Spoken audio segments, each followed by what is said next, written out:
Welcome to my channel. Cervical cancer, जिसे हम बच्चेदानी के मुंह का कैंसर भी कहते हैं, तो ये कैंसर इंडिया में बहुत ही तेजी से फैल रहा है। As per the studies every year 1 lakh से भी ज्यादा महिलाएं इससे प्रभावित हो रही है और 60,000 से ऊपर महिलाओं की हर साल इस कैंसर की वजह से मौत हो रही है। और स्टडी के हिसाब से एवरी 8 मिनट एक महिला इस कैंसर से प्रभावित हो रही है। तो ये कैंसर के बारे में हम पूरा डिस्कशन करेंगे आज। सर्वाइकल कैंसर एक वायरस, एचपीवी वायरस मतलब कि ह्यूमन पेपिलोमा वायरस से फैलता है। ये वायरस मेल पार्टनर में से फीमेल पार्टनर में बहुत ही इजीली आता है और इस वायरस को कैंसर में बदलने के लिए तकरीबन 10 से 15 साल लगते हैं। मतलब कि अगर हम इसके सिम्टम्स पर ध्यान दें तो हम इसे, हमारे पास इतना पूरा टाइम है कि हम इस वायरस को अर्ली स्टेज में डिटेक्ट करके उसको अपने बॉडी में से एलिमिनेट कर सकते हैं। तो सर्वाइकल कैंसर से कौन कौन सी महिलाएं ज्यादा प्रभावित होती है? तो ऐसी महिलाएं जिनकी शादी जल्दी हो गई हो और सेक्स लाइफ जल्दी स्टार्ट हो गई हो, जिनके मल्टीपल पार्टनर्स हो, या फिर ऐसे मेल के साथ संबंध हो जिसके मल्टीपल पार्टनर्स हो, जहाँ पे हाइजीन मेंटेन ना होता हो, या फिर मल्टीपल डिलीवरीज, मल्टीपल एबॉर्शन जिसमें सर्विक्स बार बार प्रभावित हुआ हो, या फिर पहले से ही एचआईवी जैसा इन्फेक्शन हो जिसमें इम्यूनिटी बहुत ही लो हो गई हो, ऐसी महिलाओं को सर्वाइकल कैंसर होने के चांसेस बहुत ही ज्यादा है। सर्वाइकल कैंसर के अर्ली स्टेजेस के सिम्टम्स क्या क्या है, मतलब कि कौन कौन से लक्षण अगर हमारे शरीर में दिखे तो हमें तुरंत ही अपने डॉक्टर का कांटेक्ट करना चाहिए। जैसे कि वाइट वाटरी डिस्चार्ज हैवीली हो रहा हो, या फिर उसमें ब्लड आ रहा हो, उसमें से बदबू आ रही हो, या फिर पीरियड्स यूजुअल से भी लंबे समय तक चल रहा हो और ज्यादा यूजुअल से ज्यादा उसमें ब्लीडिंग हो रही हो, या फिर सेक्सुअल इंटरकोर्स के बाद ब्लीडिंग हो रही हो, तो इसे हल्के में ना लेकर हमें तुरंत ही अपने डॉक्टर को दिखाना चाहिए। अगर मेनोपॉज एक बार आ जाए उसके बाद भी बीच में अगर ब्लीडिंग स्टार्ट हो जाए तो इसे हल्के में ना लेकर हमें तुरंत ही अपने गायनेकोलॉजिस्ट के पास जाकर टेस्ट करवा लेने चाहिए।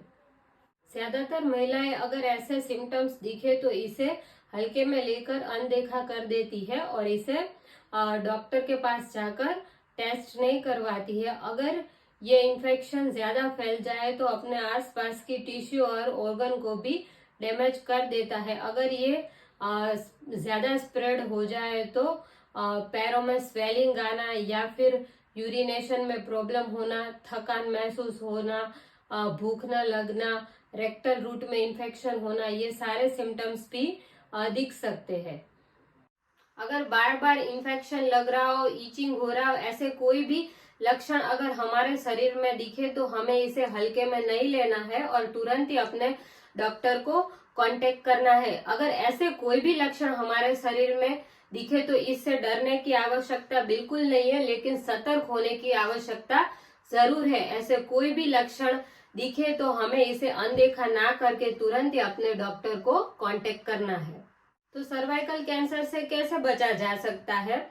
अगर सर्वाइकल कैंसर से हमें बचना है तो इसके लिए वैक्सीन अवेलेबल है। वैक्सीन लगवाकर हम इसे बच सकते हैं।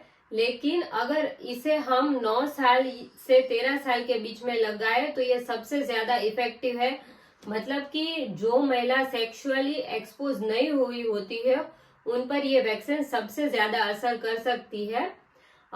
3 प्रकार की वैक्सीन अवेलेबल है, सर्वारिक्स, गार्डासिल 4 और गार्डासिल 9। जो अगर हम 15 साल से पहले ये वैक्सीन लगवा रहे हैं तो इसके 2 डोज लगवाने पड़ते हैं, और अगर 15 साल के बाद हम इस वैक्सीन को लगवा रहे हैं तो इसके 3 डोज आवश्यक है, और इस वैक्सीन को हम 45 इयर्स तक लगवा सकते हैं। अगर वैक्सीन ना लगवाई हो तो हम दूसरे टेस्ट के जरिए भी ये पता कर सकते हैं कि हमारे सर्विक्स में कोई एबनॉर्मल सेल बन रहे हैं, मतलब कि कैंसर के पहले के स्टेज में हम उसे डिटेक्ट कर सकते हैं और उसे कैंसर तक पहुंचने से पहले हम उसे रोक सकते हैं। उस टेस्ट का नाम है पेप स्मीयर टेस्ट और पेप्स टेस्ट। इसे हमें एवरी 3 ईयर पे करवाना है, मतलब 3 साल बाद हमें इसे फिर से रिपीट करवाया है। अगर इस साल करवाया तो 3 साल तक हम मतलब निश्चिंत होकर रह सकते हैं, लेकिन एवरी 3 ईयर इस टेस्ट को हमें रिपीट करना है। तो इस वीडियो को जितना हो सके उतना अपने फैमिली और फ्रेंड्स के साथ शेयर कीजिए। अगर इस वीडियो के जरिए हम किसी भी एक महिला की भी अगर सर्वाइकल कैंसर से उसे बचा सकते हैं तो ये हमारे लिए बहुत ही बड़ा योगदान होगा। तो अपने फैमिली और फ्रेंड्स के साथ इस वीडियो को जरूर शेयर कीजिए, और वीडियो पसंद आई है तो वीडियो को लाइक जरूर कीजिए, और चैनल को सब्सक्राइब नहीं किया है तो जरूर से सब्सक्राइब कीजिए। धन्यवाद।